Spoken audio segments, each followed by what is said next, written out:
Online game poker खेलते खेलते अमरीकी खातून मंडी बहाउद्दीन के नौजवान को दिल दे बैठी और तफसीलात के मुताबिक ऑनलाइन गेम का जादू नौजवानों के सर चढ़ गया। इंटरनेट पर पोकर गेम खेलते खेलते अमरीकी खातून पाकिस्तानी नौजवान पर दिल हार गई। 38 साल जैनी ने न सिर्फ मंडी बहाउद्दीन के नौजवान से शादी की बल्कि इस्लाम भी कबूल कर लिया और इस्लाम कबूल करके शादी कर ली।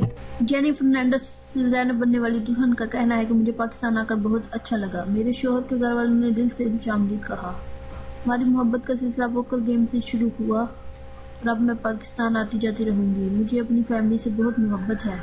अमीर का कहना है कि इंटरनेट पर पोकर गेम खेलते खेलते दोस्ती हुई जो प्यार में बदल गई।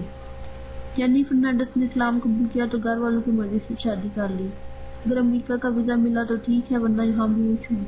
इंटरनेट पर खेली गई ताश की बाजी में दो दिलों को एक कर दिया, मगर सरहदों के फासले अब भी मियां बीवी के दरमियान हायल हैं। याद है, इससे कबल 41 साल अमरीकी खातून पाकिस्तानी लड़के की मोहब्बत में सियालकोट पहुंची थी। मारिया ने इस्लाम कबूल करने के बाद 21 साल काशिफ से शादी की। इसी तरह गुलशन आबी लाहौर के रहायशी मोहसिन अली ने अमरीकी लड़की मारिया एंडलो से शादी की।